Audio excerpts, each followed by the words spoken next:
प्रणाम। मेरा नाम है सौरभ और आप सभी लोगों का स्वागत है धम्मवाणी विद सौरभ में। आज हम बात करेंगे कि भगवान बुद्ध ने जो 31 लोक बताए हैं कि बीइंग कहाँ कहाँ पर जा सकता है जन्म लेने के लिए।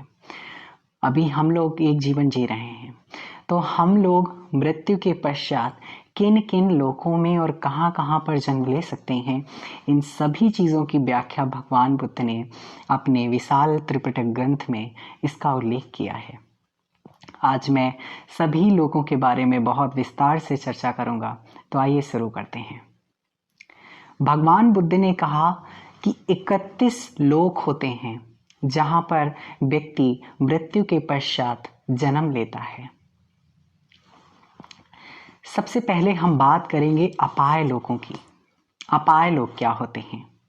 तो जो सबसे पहला लोक आता है अपाय लोक में, वो नरक लोक है, और असुर लोक, प्रेत लोक और पशु पक्षियों का लोक। तो ये 4 तरह के अपाय लोक हैं। फिर से देखते हैं, नरकलोक, असुर लोक, प्रेत लोक और पशु पक्षियों का लोक। ये 4 लोक अपाय गतियों की श्रेणियों में आते हैं।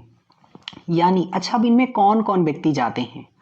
तो इन लोकों में वो व्यक्ति मृत्यु के पश्चात इन 4 लोकों में जाता है जो व्यक्ति अपने जीवन में शील सदाचार का जीवन नहीं जीता है, यानी प्राणी हत्या के कामों में रहता है और झूठ बोलता है, लोगों को ठगता है पूरे जीवन, या चोरी करता है, या व्यभिचार करता है, या नशे पत्तियों का सेवन करता है। इस तरह के जो व्यक्ति हैं जो अपना जीवन में शील सदाचार का जीवन नहीं जीते हैं, ना कभी कोई पुण्य अर्जित करते हैं, हमेशा गलत काम करते हैं, वो व्यक्ति मृत्यु के पश्चात इन 4 लोकों में जाते हैं।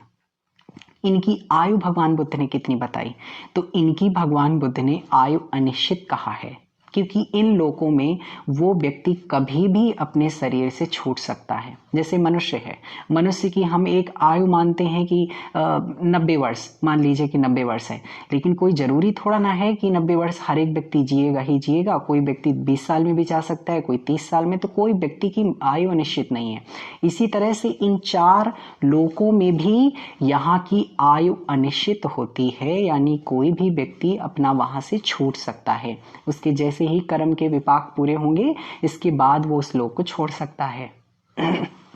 कोई कोई व्यक्ति वहाँ कल्पों तक पड़ा रहता है, कोई कोई व्यक्ति बहुत थोड़े समय के लिए जाता है। तो ये कर्म के जब जैसे ही कर्म का विपाक पूरा होता है उन लोगों में, वैसे ही वो व्यक्ति उस लोक से छूटकर दूसरे लोकों में चला जाता है। तो इन 4 ये लोक हैं जिनको हम अपाय लोक कहते हैं।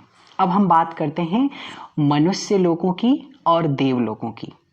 तो 6 देवलोक हैं और 1 मनुष्य लोक है। 6 देवलोक हैं और 1 मनुष्य लोक है। तो इन 6 देवलोकों का हम नाम जानते हैं और इनकी एज भी जानते हैं। तो जो पहला देवलोक है वो है चातुर महाराजिक देवलोक। तो इनकी एज होती है 90। इनको बोलना भी मुश्किल है, इतनी संख्या में इनकी एज इतनी ज़्यादा होती है, तो मैं इस तरह से बोल रहा हूँ और स्क्रीन पे भी आपको दिख रहा होगा, तो आप देख सकते हैं 90, 00, 000 इतनी इनकी एज होती है चातुर महाराजिक देवताओं की। यानी चातुर महाराजिक लोक में जो देवता होते हैं, इनकी 9, 0, 00 एंड 000 इस तरह से इनकी एज होती है चातुर महाराजिक देवताओं की। इसके बाद आते हैं तावन तिंस देवता। इनकी एज होती है 3, 6, 0, 00, 000। इनकी एज होती है तावतिंस लोक में जो देवता उत्पन्न होते हैं उनकी इतनी एज होती है। फिर आते हैं यामा देवता। इनकी एज होती है 14, 40, 00, 000। इनकी यामा देवताओं की, जो याम लोक में जो जन्म लेते हैं देवता, उनकी इतनी एज होती है। फिर आते हैं तुसित देवताओं की कितनी एज होती है। तो तुसित लोक होता है, वहां पर भी जो भी देवता उत्पन्न होते हैं उनकी एज होती है 5, 7, 6, 0, 00, 000। ये तुसित लोक में उत्पन्न देवताओं की उम्र होती है। फिर होते हैं निम्मान रति देवता। तो इनकी उम्र होती है 2, 30, 40, 00, 000। ये निम्मान रति देवताओं की एज होती है। फिर है परिनिम्मत वसवती देवता, परिनिम्मित वसवती देवता, इनकी एज होती है 92160000000, इनकी इतनी उम्र होती है। तो इस तरह से ये 6 देवलोक होते हैं और एक मनुष्य लोक, यानी मनुष्य लोक और 6 देवलोकों में इनकी, मनुष्य की तो आयु अनिश्चित होती है, मनुष्य की और जो अपाय लोक होते हैं उनकी आयु भी अनिश्चित होती है, लेकिन ये जो मैंने 6 देवलोक बताए इनकी आयु निश्चित होती है। अगर एक बार, क्योंकि वहां पर मृत्यु ऐसे बीच में अकाल मृत्यु नहीं होती है, वहां पर अगर कोई व्यक्ति पैदा होता है, उत्पन्न होता है, तो वो अपनी इतनी उम्र कंप्लीट करके ही दूसरे लोकों में जाएगा, वो बीच से जो है नहीं जाता है। तो हम जानते हैं यहाँ पर कौन जाता है, कौन व्यक्ति जन्म लेते हैं। ऐसे व्यक्ति इन 6 देवलोकों में या फिर मनुष्य लोकों में जन्म पाता है जो व्यक्ति अपने जीवन पर्यंत सील सदाचारों का पालन करते हैं, सीलों को पालन करते हैं, यानी किसी प्राणी की हत्या नहीं करते, झूठ नहीं बोलते, चोरी नहीं करते, व्यभिचार के कामों से विरत रहते हैं और नशे पते के कामों से विरत रहते हैं। यानी जो व्यक्ति अपने जीवन पर्यंत सील सदाचार का जीवन जीता है, दान पुण्य जैसे कामों में रत रहते हैं और सेवा लोगों की करते हैं, किसी भी धर्म की सेवा है या किसी भी तरह की समाज की सेवा है, इस तरह के अच्छे कामों में जो लोग लगे रहते हैं, वो लोग हमेशा देवलोकों में या फिर मनुष्य लोकों में जन्म लेते हैं। तो ये हो गए मनुष्य लोक और 6 देवलोकों की बात। अब हम जानते हैं ब्रह्मलोकों की बात, कि ब्रह्मलोक में कौन कौन जन्म लेता है। ब्रह्मलोक 16 रूप ब्रह्मलोक हैं और 4 अरूप ब्रह्मलोक हैं, यानी कि टोटल कितने हो गए, 20 ब्रह्मलोक हैं। तो इन ब्रह्मलोकों में कौन व्यक्ति जन्म लेता है, तो इन ब्रह्मलोकों में वही व्यक्ति जन्म लेता है जो ध्यान और मंगल मैत्री साधनाओं में बहुत ज्यादा पारंगत होता है। इन लोकों में जन्म लेने वाला कौन व्यक्ति होता है, जो व्यक्ति ध्यान समाधि में बहुत ज़्यादा पारंगत होता है या फिर वो मंगल मैत्री साधना में बहुत ज़्यादा पारंगत होता है, वो ध्यान की समाधि की योग्यताओं के अनुसार वो इन ब्रह्मलोकों में जन्म लेता है। तो देखते हैं, एक एक की एज भी हम बताते जाएंगे और उनके नाम भी बताते जाएंगे। आपको स्क्रीन पे भी दिख रहा होगा, आप उसको भी देखते जाइएगा। पहला है ब्रह्म परिषद लोक। जहां पर ब्रह्म परिषद लोक है उसकी एज होती है 1/3 कल्प, यानी एक कल्प का 1/3 इनकी उम्र होती है। अब हम कल्प को, भगवान ने किसी ने पूछा कि भगवान बताइए ये कल्प कितना होता है, कितनी समय अवधि का कल्प होता है, तो भगवान ने कहा इसको बताना मुश्किल है, कल्प इतना बड़ा होता है कि बताना मुश्किल है ऐसे। तो उन्होंने कहा, एक उपमा देकर के लोगों को समझाया कि ये कल्प कितना बड़ा होता है। उन्होंने कहा, मान लीजिए एक 10 किलोमीटर लंबा बॉक्स है, एक 10 किलोमीटर लंबा बॉक्स है। उस बॉक्स में सरसों के दाने मान लीजिए भरे हैं पूरे बॉक्स में, 10 किलोमीटर लंबे बॉक्स में, चौड़े बॉक्स में और लंबे बॉक्स में सरसों के दाने भरे हैं। और कोई व्यक्ति 100 सालों में एक सरसों का दाना उस बॉक्स से निकाल ले, इस तरह करके वो जब पूरा डिब्बा खाली हो जाएगा तब एक कल्प पूरा होता है। ये भगवान ने उपमा देकर समझाया।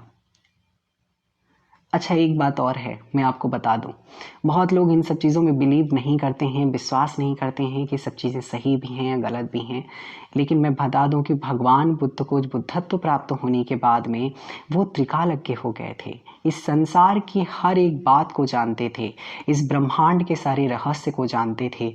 तब उन्होंने बताया कि मृत्यु के पश्चात व्यक्ति कहाँ कहाँ जाता है, किन कारणों से वहाँ पर जाता है, हर एक चीज़ का कारण उन्होंने बताया, हर एक चीज़ को बताया, बहुत अच्छे से परिभाषित किया। ये चीज़ें पूरी आपको त्रिपिटक ग्रंथ में मिल जाएंगी, भगवान के जहाँ पर उपदेश लिखे हुए हैं और भगवान ने जहाँ पर अपनी शिक्षाओं को दिया हुआ है। तो जो ब्रह्म परिषद होता है, कल्प शायद अभी आपको समझ आ गया होगा, सिर्फ भगवान ने उपमा देकर के समझाया है, इसको डिफाइन नहीं किया जा सकता ये वर्षों में कि ये कितना है 1/3 कल्प, इसलिए उपमा देकर मैंने आपको बता दिया। अब आप समझ लीजिए कि उस कल्प का 1/3, 1/3।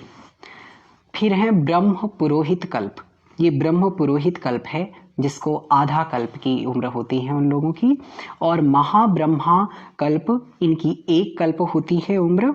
और फिर परित आभा देवता, ये परित आभा एक लोक होता है जिसकी उम्र होती है 2 कल्प। अपमाण आभा लोक, तो इनकी उम्र होती है 4 कल्प।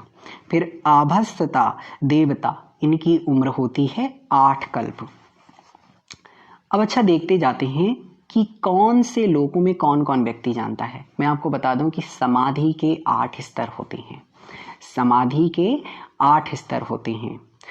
तो जो भी व्यक्ति समाधि के प्रथम स्तर में या फिर मंगल मैत्री साधना में बहुत ज़्यादा पारंगत होता है, तो वो मृत्यु के पश्चात ये ब्रह्म परिषद देवता या फिर ब्रह्म पुरोहित लोक या फिर महाब्रह्मा लोक में, इन 3 लोकों में जन्म होता है जो व्यक्ति प्रथम ध्यान में पारंगत होता है, प्रथम समाधि में स्थित होता है।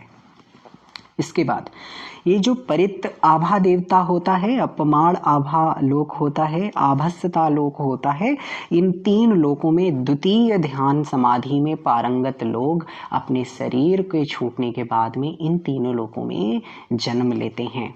इसके आगे हम देखते हैं परित आभा देवता, इनकी उम्र होती है 16 कल्प। अपमाण शुभा देवता, इनकी उम्र होती है 32 कल्प। ये ब्रह्मलोक है, मैं देवता शब्द जरूर यूज कर रहा हूं लेकिन ये हैं ब्रह्मलोक। शुभ किणहक देवता, इनकी उम्र होती है 64 कल्प, 64 कल्प। तो ये जो परित आभा देवता हैं, अपमाण शुभा देवता और शुभ किणहक देवता, ये तीनों लोकों में वो व्यक्ति जाते हैं, जन्म लेते हैं जो तृतीय ध्यान में परिपक्व होते हैं। यानी ऐसा व्यक्ति जो तृतीय ध्यान समाधि में अपने देह को त्याग करता है तो वो इन लोकों में जन्म लेता है। फिर आगे देखते हैं वेहफला देवता, इनकी उम्र होती है 250 कल्प। असन्न सत्य देवता, इनकी उम्र होती है 500 कल्प। अविहा देवता, आयु इनकी होती है 1000 कल्प। अतप्पा देवता, इनकी उम्र होती है 2000 कल्प। सुदस्य देवता, इनकी उम्र होती है 4000 कल्प। सुदस्सी लोक, इनकी होती है 8000 कल्प। अकनिष्ठ देवता, इनकी होती है 16000 कल्प। कल्प मैं कह रहा हूं, मैंने अभी आपको कल्प की भी व्याख्या करी कि कल्प कितना बड़ा होता है, तो मैं ये कल्प में बता रहा हूं उनकी उम्र की इतनी इतनी उनकी उम्र होती है। तो इन लोकों में कौन व्यक्ति जाता है? वे हफला, असन्न, अविहा, अतप्पा, सुदस्य, सुदस्सी, अकनिष्ठ, इनमें चतुर्थ ध्यान समाधि में पारंगत व्यक्ति ही इन लोकों में जन्म ले पाता है या फिर ब्रह्म विहारों में बहुत ज्यादा परिपुष्ट होता है। समाधि के 8 स्तर होते हैं और जो भी व्यक्ति जिस स्तर में पारंगत होता है वो अपनी देह का त्याग यदि समाधि के स्तर पर करता है तो अपने शरीर के छूटने के बाद में वो इन ब्रह्मलोकों में जन्म पाता है। भगवान बुद्ध ने अपने वो तो सर्वज्ञाता थे, बुद्धत्व प्राप्ति होने के पश्चात वो ब्रह्मांड के जो है समस्त रहस्य को जानने वाले हो गए थे। इसके बाद उन्होंने बताया कि ये इतने लोक होते हैं, वहां पर व्यक्ति का जो है जन्म होता है। फिर हम देखते हैं आकाशनयान्तं देवता, इनकी उम्र होती है 20,000 कल्प। ये 5वें ध्यान समाधि में पारंगत व्यक्ति ही इस लोक में जन्म पाते हैं। फिर है वैयाडयानतं देवता, इनकी उम्र होती है 40,000 कल्प। ये 6वीं ध्यान समाधि में पारंगत व्यक्ति इस लोक में जन्म लेते हैं। फिर है अकिंचयानतं देवता, 60,000 कल्प। ये ब्रह्मलोक हैं, 60,000 कल्प के इनकी उम्र होती है और ये 7वीं ध्यान समाधि में व्यक्ति ही जन्म ले पाते हैं। फिर है नेव संयानतं देवता, ये लोक का नाम है जो 8वीं ध्यान समाधि में पारंगत होते हैं। वही इस लोक में जन्म ले पाते हैं और इनकी उम्र होती है 84,000 कल्प। 84,000 कल्प, और एक कल्प की मैं व्याख्या पहले कर चुका हूं कितनी बड़ी होती है। अब मैं एक बात और आपको बता दूं कि ये तो 31 लोक हैं। तो जो व्यक्ति समाधि के अभ्यास या बहुत तरह की, हमारे भारत में ध्यान और समाधि के स्तर चलते हैं, बहुत तरह की ध्यान विधियां चलती हैं, बहुत तरह की चीजें चलती हैं, तो जो व्यक्ति जिस स्तर से अपनी देह का त्याग करता है वो उसी पर जाकर के लोक में ट्यून अप हो जाता है जाकर के। लेकिन ये जो विपस्सना साधना होती है, ये इन 31 लोकों से पार जाने की साधना है। वो किसी लोक में जन्म नहीं दिलाती। यदि विपश्यना साधना के करते करते वो पूरे अपने चित्त को संस्कार रहित कर लेता है तो वो मुक्त हो जाता है। मुक्ति संभव नहीं है। कोई ये नेव संज्ञा जहाँ पर ये लोक है जहाँ पर 84,000 कल्प की उम्र होती है, यहाँ पर भी यदि व्यक्ति जन्म प्राप्त हो जाए, इसका क्या होगा? वो जब अपनी, एक समय तो आएगा ना जब वो अपनी उम्र पूरी कर लेगा और फिर से वो उसका शरीर छूटेगा और किसी भी लोक में जा सकता है। वो मनुष्य योनि में भी आ सकते हैं और मनुष्य योनि से गिर करके वो अपाय गतियों में फिर से जा सकता है दुख भोगने के लिए। तो मुक्ति संभव नहीं है। मुक्ति संभव है इन 31 लोकों के पार जाने से। और भगवान बुद्ध ने इन 31 लोकों के पार जाने की साधना बताई है। इन 31 लोकों में नहीं उलझना है। मैं मानता हूं कि देव लोकों में और इन ब्रह्म लोकों में सिर्फ सुख शांति होती है, सिर्फ सुख शांति होती है। दुख का नामो निशान नहीं इन लोकों में होता है। लेकिन इन लोकों से शरीर छूटने के बाद का हाल क्या होगा? फिर से आप अपाय गतियों में या फिर मनुष्य लोक में आ जाएंगे जहां पर सिर्फ दुख है। तो हमें इन 31 लोकों के पार जाने की साधना सीखनी है। वो विपस्सना साधना है जिसके द्वारा हम अपने चित्त के पूरे संस्कारों को बाहर निकाल फेंकते हैं, पूरे विकारों को बाहर निकाल पाते हैं और अब कुछ बचा ही नहीं आगे जन्म देने के लिए। अब भाव चित्त में कुछ बचा ही नहीं भाव देने के लिए।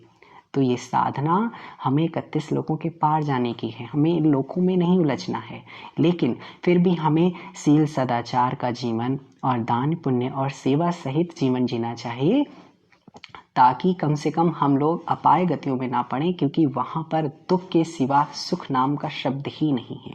अगर कोई व्यक्ति अपाय गतियों में चला जाता है, पशु योनि में या नरक लोक में या फिर प्रेत लोक में या फिर असुर लोक में, तो वहां पर सिर्फ व्यक्ति को दुख और दुख और दुख मिलता है और कुछ नहीं। मनुष्य योनि में भी बहुत थोड़ा सा सुख है और इसके अलावा ज्यादातर दुख ही व्यक्ति को मिलता है। ये मान लीजिए अगर रेशियो दिया जाए तो 30% सुख और 70% दुख है इस मनुष्य लोक में। लेकिन जब देवलोक स्टार्ट हो जाते हैं, जो 6 देवलोक, 16 रूप ब्रह्मलोक और 4 अरूप ब्रह्मलोक, इन लोकों में सिर्फ सुख ही सुख है। मैं एक बात और बता दूं आपको, ये जो मैं कह रहा हूं 16 ब्रह्मलोक, इनको हम कहते हैं रूप ब्रह्मलोक, यानी इनमें शरीर व्यक्ति का होता है। और ये जो मैंने आखिरी के 4 बताए, 4 कौन कौन से बताए मैंने? आकाशनयानतन और विज्ञानयानतन और अकिंचयानतन और नेव संयान। ये जो 4 अरूप, इनको हम कहते हैं अरूप ब्रह्मलोक। अरूप ब्रह्मलोक का मतलब कि इनमें शरीर नहीं होता, सिर्फ चित्त जो है वहां पर विचरण करता है, शांतिपूर्वक ब्रह्म विहारों में विचरण करता है। तो सिर्फ वहां पर चित्त जन्म लेता है, शरीर जन्म नहीं लेता है, वहां पर शरीर नहीं होता। इसलिए वहां पर भी कोई व्यक्ति आगे ध्यान साधना की प्रैक्टिस नहीं कर सकता है। और खतरा उधर बहुत है। खतरा इस बात का है कि वहां पर जो व्यक्ति जन्म ले लेता है इन ब्रह्म लोकों में, तो इनकी उम्र इतनी ज्यादा होती है, इनके सामने कई कई कल्प और कई बार पूरा ब्रह्मांड खत्म होकर के दोबारा बन जाते हैं, इनके सामने ही हो जाती हैं चीजें। कई बार न जाने कितने बुद्ध उत्पन्न हो जाते हैं इनके सामने ही, पूरी दुनिया खत्म हो जाती है इनके सामने ही और नई सिरे से फिर से बन जाते हैं। और ये महसूस करते हैं कि अब तो हम अमर हो चुके हैं। ये लोग ये सोचते हैं कि अब हमारी मृत्यु होनी नहीं है, तो ये लोग सोचते हैं कि हम तो अब अमर हो चुके हैं, जबकि ये सच्चाई नहीं होती है। अमरत्व इनको प्राप्त नहीं है। अमर क्या होता है? जिसका जन्म नहीं। तो वो व्यक्ति जन्म लेते ही हैं। जब तक इनका वो पुण्य है, जब तक वो उनका उम्र है, वो उधर वहाँ पर रहते हैं। इसके बाद तो फिर उनका शरीर छूट के आएगा ना, तो इनका वहाँ पे शरीर भी नहीं होता है। ये जो 4 अरूप ब्रह्मलोक हैं, यहाँ पर इनका शरीर नहीं होता, यानी इनका नाम होता है, रूप नहीं होता। नाम मतलब मन और रूप मतलब शरीर, यानी शरीर नहीं होता उनका, सिर्फ मन होता है, चित्त होता है। चित्त का संस्कारों का संग्रह वहाँ पर होता है, बस।